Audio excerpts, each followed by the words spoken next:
What's up, guys? Just going to be doing a little Q&A session today. You guys asked for it, so here it is. Hopefully this answers some of your questions, and if you have any more, don't hesitate to leave it in the comment section below, and I'll make sure to answer those as soon as I can. First question I have is, when should you use different kinds of line? I use different kinds of line for different clarities of water. Like, if I'm fishing very clear water, I'm going to want that thinner line, which is usually going to be the fluorocarbon or the monofilament. And basically, those are going to be thinner as well as they're clear, usually. Therefore, the bass aren't going to be able to see them as much as, say, you use braid in clear water. The braid's usually green or brown or of a darker color. So they're going to be able to see that, and they're going to obviously know something is up if there's a line connected to the bait that they're looking at, possibly eating. Also, I use it for the surroundings in the water. If I'm flipping and pitching into pads or heavy cover like fallen trees and thick brush, I'm going to be using more of the braid because that's going to be stronger, and it's going to help with resisting abrasion. That way I don't lose my lures as easy on these fish. Next question I have is, does bigger line catch bigger fish? Not necessarily. As long as your drag is set properly on your reel, you can catch big fish on very thin and very light line. Basically what you have to do is get your drag to a perfect setting for the fish that you're catching, and all you have to do is when you set that hook and they fight, that drag is going to let out, and it's just you're still gonna have the fish hooked. The fish is gonna stay hooked, and the fish is actually gonna get tired out really easy. And then once the fish is tired out, you're gonna be able to reel it in with no matter what line you have, and it's not gonna make a difference. Another key is to keep them underwater. When the fish jump out of water, what they're doing is they're trying to gain leverage on that hook to be able to pop it out of its mouth. So if you can, try to keep that fish under the water. One more question that I have is, why are there so many different pound tests? Different pound tests can be used for the size of fish, don't get me wrong. But just as important is for structure and vegetation. The thicker the line, the less likely you are to snap off when you're going through thick brush. Or if you saw my last video, I was flipping and pitching into some lily pads, and I wanted to use that thicker line, as well as heavier baits. Like, say you're flipping and pitching like a heavy jig or a really big swim bait, you're not going to want that really light line, because no matter how good of a knot tire you are, that line isn't going to be able to hold off on you casting it with that really big weight at the top, and you're going to lose a lot of lures like that. So make sure that the weight of the lure is fitting for the kind of line that you're using. Next question I have is, they said, worms help a lot when catching smaller fish, but what are some plastic worms that are just as good as worms for catching smaller fish? Any worms can catch any size fish. That's a really common misconception. Yes, you are more likely with the smaller soft plastics like twirl tail worms, like the Lucky Strike or the culprits. You are probably going to catch the smaller 1 pound or maybe 2 pound fish. But some worms that I personally like to use and that work really well for catching big fish is Zoom Bait Company's trick worms. I love Zoom's trick worms. I'll get a closer view for you. Trick worms are great, and I don't know why it is, but their trick worms have always caught big fish for me. They come in every different color you could imagine. I mean, there's really not a color that Zoom doesn't make. They're a very big company. As well as Yum makes some pretty big trick worms in different colors. These are the trick worms, and they work very well. one other bait that I recently acquired that I actually like to use a lot. I got this in the Lucky Tackle Box. If you look at the Lucky Tackle Box video that I have, it's our very first video I ever posted.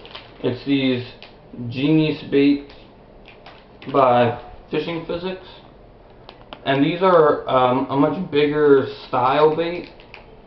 They're the how big are these? I can't tell, but I'd say these are the 8-inch worms, and the bigger the worm, the bigger fish are going to go for it. But that does mean that you are going to miss out on some of the smaller fish. But if it's worth it to you and you want to catch big fish, upsizing your bait could be a very practical application. Another really good question that I got is, what's the best way to rig a worm to catch the most bass? Well, personally, I almost always rig it one way, Texas rigging it. Texas rigging is very simple. It's a weedless rig, so you're going to be able to throw it through the cover, which is the main reason that I like it. And here is basically how a Texas rigged worm looks. I don't know if you can see that. That's how it looks. And here, I'm going to show you how to Texas rig a worm real quick. What I have right here is a 3/0 offset worm hook. And what I'm going to do is I'm going to stick the worm through the head to about right here, the little straight part at the very start of the hook. And then I'm going to pull it through the worm. And I'm going to slide that all the way to the top of my hook while turning it. Just like that. And then I'm going to go a little bit further down the body here. And I'm going to stick it through one more time to the up and pull it out through the other side. And it should be almost seamless with the worm. That way the hook is on the outside of the worm, but it should not be catching the weeds and stuff. And that's a Texas rigged worm for you. Very effective. It is my favorite. I do Carolina rig sometimes in different situations, but for the most part, if I'm ever rigging soft plastics, I'm Texas rigging them. This next question is probably my favorite question. They said they're not catching fish in the summer and they need help.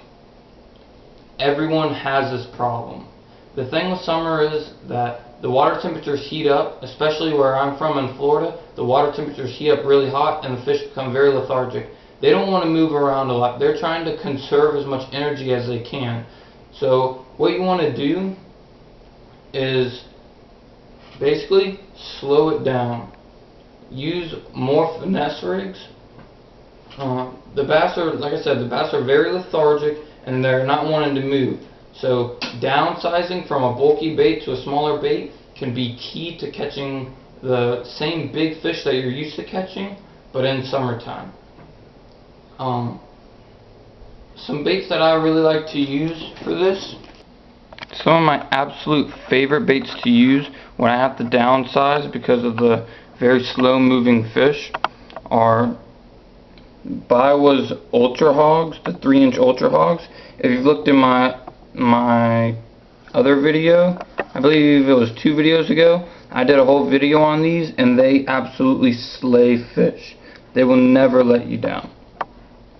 The next up, I use the Lunker Hunt bento baits, and my very last video I mentioned these, and I like to drop shot these, or you can throw them on a very small jig head. I've done that before and it's become up very successful, as well as some of my favorite baits, rooster tails. You can never go wrong with a rooster tail. They're great finesse rigs. But you see that I have all these different size rooster tails, from the very biggest that they make all the way to the very smallest they make, because even when you're downsizing, you might not have downsized enough. You might need to go just a little bit smaller. If you're throwing these big baits right here and they're still not catching fish and the fish are still moving a little too slow for these baits, keep going down the line, keep getting smaller, and you will produce fish with that. the very last bait that I throw over summer on the finesse rigs is my absolute favorite, spinner tail. I can't stress these baits enough. I absolutely love them. You might think I'm crazy for having so many of these, but they just straight up catch fish. I have these in every different pattern imaginable, and I've never been let down by them. Not once. They're always the perfect bait for finesse fishing and when the bass are slow. These are great summertime baits. If you don't have spinner tails, you're really missing out on some great fish in the summertime. Another question I got is when to use what hook. A lot of people say that what they know is that the bigger hooks catch the bigger fish, smaller hooks, smaller fish. That is not always true. Not at all. Bigger hooks are used for bigger baits, smaller hooks for smaller baits. If you have a 3-inch Ultra Hog like I just showed, and you try to use a 3/0 hook, that 3/0 hook is going to be way too big and you're not going to be able to rig the bait correctly. You need to downsize your hook for the size bait that you have. If you're fishing the really big swim baits, maybe you can get away with those 3/0 hooks, but it's all about the size of the bait. Another question I got, and this is the last question, what color baits should I buy? The color of the bait is always dependent on what kind of water you're fishing, what the clarity is. If you're fishing very stained water, very murky, dirty water, you're going to want those darker colors like the black and blues and the PB&Js and the green pumpkins.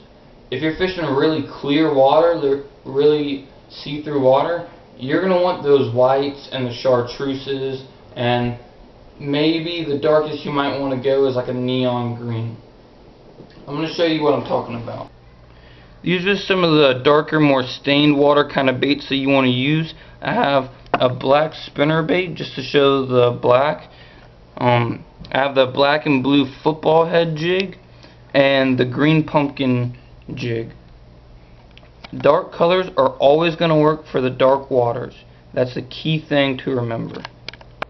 With the clear water, you're going to want the lighter baits. I have a white spinner bait here, a sexy shad patterned square bill crankbait. That's a deep diving crankbait. I have these swim baits right here. They're the 4-inch thin shad by Reaction Strike. They're the light colors on the bottoms, which is usually what the bass are going to be seeing, which is really key. And like I said, the darkest I would go is probably a neon green. These are some twin tail grubs right here. I usually use these for trailers on things, but I just got them out to show you guys. Thank you guys so much for watching this video. I haven't really done a question and answer video yet. I hope you guys liked it, and definitely let me know in the comments below. And if you like this, give us a thumbs up, and be sure to subscribe to the YouTube channel.